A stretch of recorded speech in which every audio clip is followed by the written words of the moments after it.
Fala, meu povo, beleza? Sejam todos bem-vindos a mais um vídeo por aqui.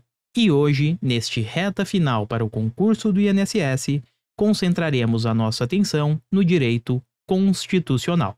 Serão 10 questões, todas relacionadas ao artigo 5º da Constituição. Antes de começar, aquele recadinho bem clássico, eu peço para que você não esqueça, por gentileza, de deixar o like e, se ainda não for inscrito, ative a sua inscrição. Assim, você estará fortalecendo demais. Um outro ponto, eu faço o convite para que você se torne membro do canal. Por R$ 4,99 mensais, terá direito aos materiais de apoio, aos mapas mentais e também a alguns vídeos exclusivos. Por exemplo, hoje mesmo disponibilizamos aos membros um conteúdo de direito administrativo resolvendo questões. Por lá analisamos responsabilidade civil objetiva e a Lei 9784 de 99. Beleza? Então fica o convite por aqui. Recados dados, vamos agora sim ao nosso conteúdo. Questão de número 1, obviamente todas da banca Sebrasp. À luz da Constituição Federal de 1988, julgue o item a seguir acerca de direitos e garantias fundamentais. A manifestação do pensamento é livre, sendo garantido também o anonimato. 5 segundinhos.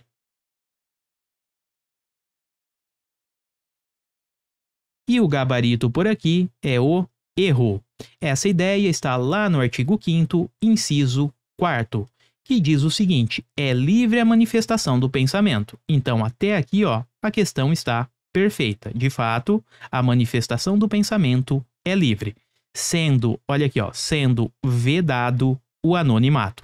E a questão nos diz que é garantido o anonimato. Não, pessoal, o anonimato ele é vedado, até mesmo para fins de responsabilização.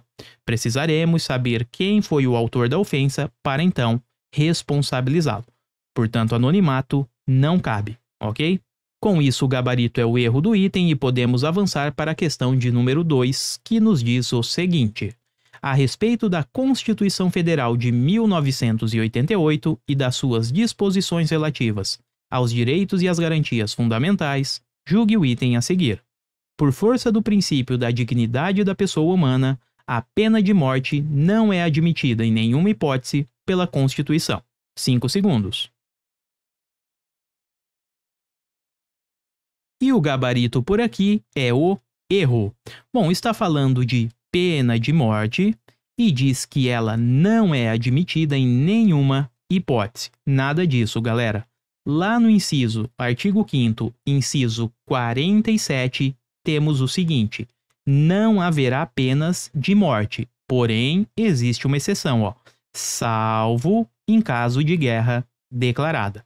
Então, havendo guerra, poderemos sim ter no Brasil pena de morte, apenas em caso de guerra. Portanto, a regra geral é que a pena de morte no Brasil, ela não é aplicada. Porém, excepcionalmente, em caso de guerra, é possível sim. Então, quando a questão aqui, fechou qualquer possibilidade com este nenhuma, tornou o item incorreto. E só para complementar, o inciso 47 nos diz o seguinte, não haverá penas de morte, salvo em caso de guerra, de caráter perpétuo, de trabalhos forçados, de banimento e penas cruéis. Estas são as penas vedadas no Brasil. Lembrando que a pena de morte é excepcionada em caso de guerra. Com isso, o item está errado e podemos avançar para a questão de número 3. Vamos lá. Agente penitenciário iniciou o procedimento visando apurar suposta prática de ato racista, ocorrido dentro do estabelecimento prisional cometido por um fornecedor contra um detento. A partir dessa situação hipotética, julgue o item que se segue. A prática do racismo constitui crime afiançável, sujeito à pena de detenção. 5 segundinhos, pessoal. E o gabarito por aqui é o erro. Bom, a Constituição, primeiro vamos ver aqui o artigo correlato. Estamos lá no item 42, inciso 42, do artigo 5º. A prática do racismo constitui crime inafiançável, ou seja, que não cabe fiança. A questão erra porque fala que é um crime afiançável, ou seja, que comportaria o instituto da fiança. Não, é crime inafiançável e imprescritível, sujeito a pena de reclusão e não de detenção. Portanto, temos 2 erros nesta questão. Bom, essa parte da matéria cai demais na banca Sebrasp e comentamos muito no curso teórico. Você precisa conhecer os crimes que são imprescritíveis, insuscetíveis de graça ou anistia ou ainda inafiançáveis. De modo bem rápido, pessoal, a Constituição ela apresenta no artigo 5º alguns crimes. Teríamos ali o racismo, o racismo, ação de grupos armados, tortura, tráfico, terrorismo e crime hediondo. Quando falamos em racismo e ação de grupos armados, estamos diante de crimes que são imprescritíveis, ok? Não prescrevem, portanto, é racismo e ação de grupos armados. E temos também por aqui estes 4 crimes, pessoal: terrorismo, tráfico, tortura e crime hediondo.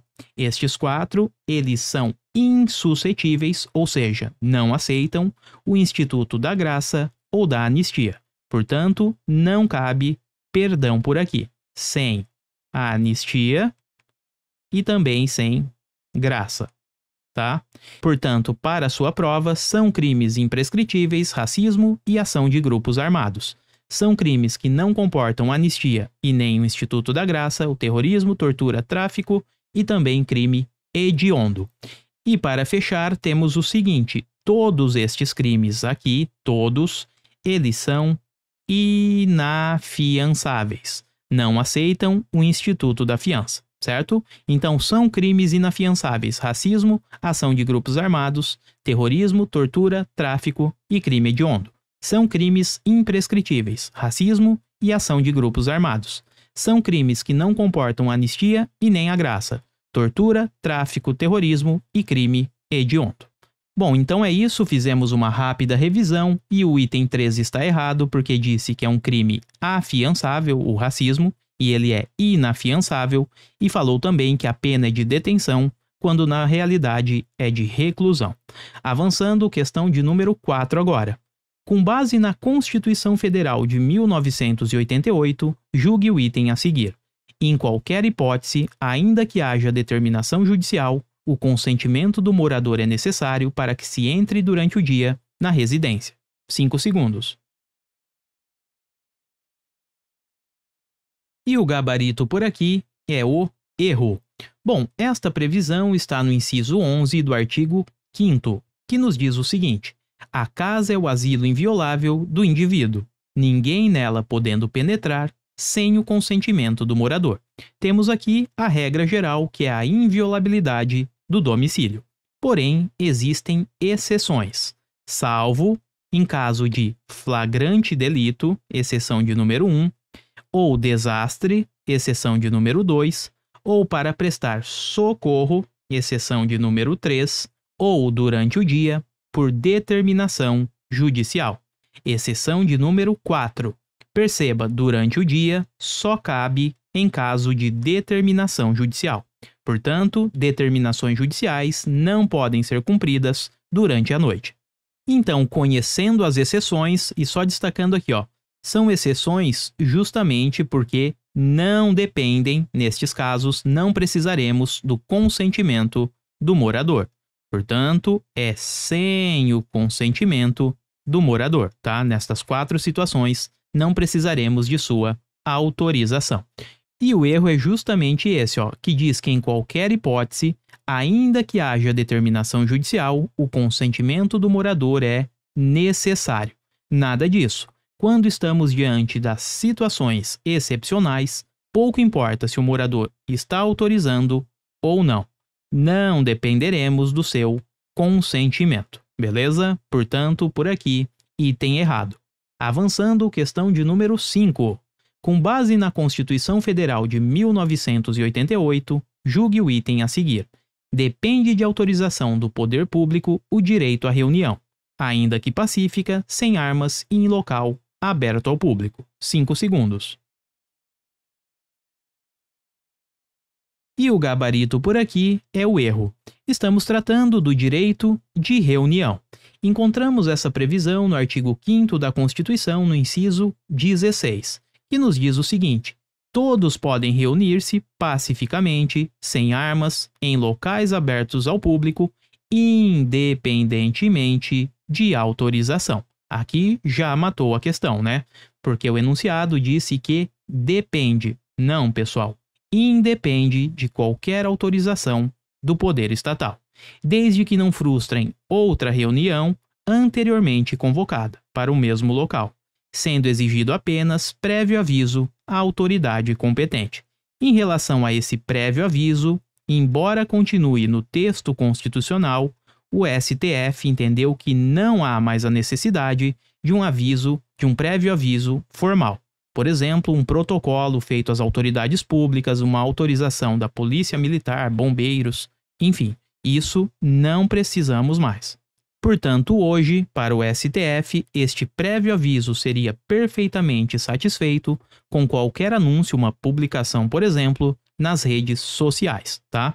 Mas, de todo modo, o que torna o item errado é esta parte aqui, ó, quando diz que depende de autorização, quando o inciso 16 fala que independe de qualquer autorização. Portanto, o gabarito é a incorreção do item e avançamos agora para a questão de número 6. Acerca de direitos e garantias fundamentais, julgue o item a seguir. A honra e a imagem das pessoas são invioláveis, sendo assegurado o direito de reparação por dano material ou moral em caso de violação. 5 segundos. E o gabarito por aqui é a correção. Esta informação está no inciso 10 do artigo 5º da Constituição e nos diz o seguinte: são invioláveis a intimidade, a vida privada, a honra e a imagem das pessoas, assegurado o direito à indenização pelo dano material ou moral decorrente de sua violação. Foi exatamente o que a questão nos disse, né? Ela traz a ideia de honra e imagem e fala que são invioláveis. De fato, ó, honra e imagem das pessoas são invioláveis, sendo assegurado o direito à reparação por dano material ou moral. Violação em caso de dano material ou moral. Com isso, o gabarito é a correção do item. Avançando, chegamos agora à questão de número 7, que nos diz o seguinte: a respeito dos direitos e das garantias fundamentais, julgue o item seguinte. Se um grupo de moradores do Cerrado brasileiro pretender fundar associação com o intuito de incentivar e promover a preservação do meio ambiente, será indispensável uma autorização estatal prévia para o funcionamento dessa associação. 5 segundos. E o gabarito por aqui é a incorreção do item. Estamos falando da criação de uma associação. E vem o examinador e nos informa o seguinte: esta associação, para que seja fundada, criada, né, é indispensável a autorização do poder estatal. Nada disso, não é indispensável, é dispensável, ou seja, não precisaremos de qualquer autorização do poder estatal. Essa ideia está lá no inciso 18 do artigo 5º da Constituição. Perceba, a criação de associações e, na forma de lei, a de cooperativas, independe, ou seja, não precisamos de autorização, sendo vedada a interferência estatal em seu funcionamento. Portanto, não precisamos de qualquer autorização estatal. A criação de associações é livre. Avançando, questão de número 8 agora. A respeito dos direitos e das garantias fundamentais, julgue o item seguinte. O direito de resposta proporcional a um cidadão que tenha sido ofendido não impede o direito à indenização por dano material, moral ou à imagem. 5 segundos. E o gabarito por aqui é a correção do item. Estamos falando do direito de resposta, que tem previsão lá no artigo 5º da Constituição, no artigo 5º e também no inciso 5º, que diz o seguinte: é assegurado o direito de resposta proporcional ao agravo. Temos então um direito de resposta assegurado e será proporcional ao agravo, além da indenização por dano material, moral ou à imagem. Perceba só que uma coisa não exclui a outra. Portanto, eu posso exercer o meu direito de resposta, tá? Pelo tempo que eu fui ofendido e no mesmo veículo de comunicação, e ainda assim poderei posteriormente pleitear também uma indenização por dano material, moral ou à imagem. Avançando, o item de número 9. De acordo com as disposições da Constituição Federal de 1988, sobre os princípios, direitos e garantias fundamentais, julgue o seguinte item: tratados e convenções internacionais sobre direitos humanos que forem aprovados em cada casa do Congresso Nacional, nos termos da Constituição, serão equivalentes a emendas constitucionais. 5 segundos. E o gabarito por aqui é a correção do item. Este tema versa sobre a incorporação dos tratados internacionais no ordenamento jurídico brasileiro. Quando falamos em tratados internacionais, precisamos fazer uma divisão, pessoal. Existem tratados internacionais de modo geral e aqueles que tratam sobre direitos humanos. Quando falamos destes tratados específicos aqui, que tratam sobre direitos humanos, eles podem ser incorporados no nosso ordenamento com o status, com o poder de emenda constitucional. Porém, para que isso aconteça, eles precisam ser aprovados por um rito, por um quórum especial. Ou seja, nas duas casas do Congresso Nacional, estamos falando de Câmara dos Deputados e também no Senado, em 2 turnos e por uma votação de 3/5 dos membros. Só assim, aquele tratado internacional que versa sobre direito humano terá um status de emenda constitucional.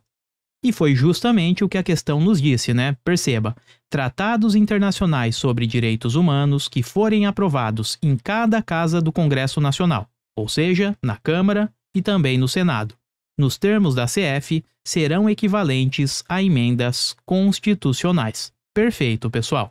Este item encontramos lá no parágrafo 3º do artigo 5º, que diz o seguinte: os tratados e convenções internacionais sobre direitos humanos, perceba que é algo bem específico, que forem aprovados em cada casa do Congresso, Câmara e Senado, tá? Cada casa, em 2 turnos por 3/5 dos membros, serão equivalentes às emendas constitucionais. Foi o que falamos. Então, para sua prova, leve o seguinte: os tratados internacionais que versam sobre direitos humanos podem ter 2 tratamentos. O primeiro é quando forem aprovados por rito especial. Então, tendo um rito especial, o que significa o seguinte: nas 2 casas do Congresso, em 2 turnos, por 3/5 dos votos. Nesta situação, estes tratados internacionais versando sobre direitos humanos terão o status de emenda constitucional. Por outro lado, se não forem aprovados no rito especial, teremos aqui o seguinte: o status será supralegal, tá? Supralegal. Ou seja, estão abaixo da Constituição e acima das leis. Então, após esta revisão, chegamos à conclusão que o gabarito é de fato a correção do item, porque os tratados internacionais que versam sobre direitos humanos e forem aprovados neste rito especial, que foi o caso da questão, serão equivalentes, terão o status de emenda constitucional. Avançando, chegamos à nossa última questão, de número 10 agora. Vamos lá. O princípio da legalidade está definido na Constituição Federal quando esta declara que ninguém será obrigado a fazer ou deixar de fazer alguma coisa, senão em virtude de lei. 5 segundos. Gabarito por aqui é a correção do item. Este princípio da legalidade, ele está lá no inciso 2º do artigo 5º da Constituição. Perceba, ninguém, hein? Ninguém será obrigado a fazer ou deixar de fazer alguma coisa, senão em virtude de lei. Então, até que exista uma lei proibindo ou exigindo determinada conduta por parte do particular, aquele camarada é absolutamente livre para fazer tudo o que bem entender, tá? Então perceba só, fazendo um link com o direito administrativo, que existe uma diferença entre a legalidade do particular e a legalidade da administração pública. O particular, temos aqui no inciso 2, ele pode fazer tudo desde que a lei não proíba ou ainda exija o seu comportamento. Quando falamos da legalidade lá da administração, é totalmente o oposto, pessoal. A administração pública, segundo o princípio da legalidade administrativa, só pode fazer o que a lei autorizar. Portanto, a atuação da administração ela é mais limitada, fica condicionada à existência de uma lei. E quando falamos do particular, não é dessa forma. O particular pode fazer tudo que a lei não estiver proibindo, beleza? Com isso, o gabarito é a correção do item de número 10. Bom, galera, então é isso. Assim matamos 10 questões por aqui e revisitamos alguns tópicos do artigo 5º da Constituição. Eu espero que você tenha gostado deste vídeo e em breve voltaremos com mais conteúdo por aqui. Desejo a vocês bons estudos, fiquem todos com Deus, até a próxima e eu fui!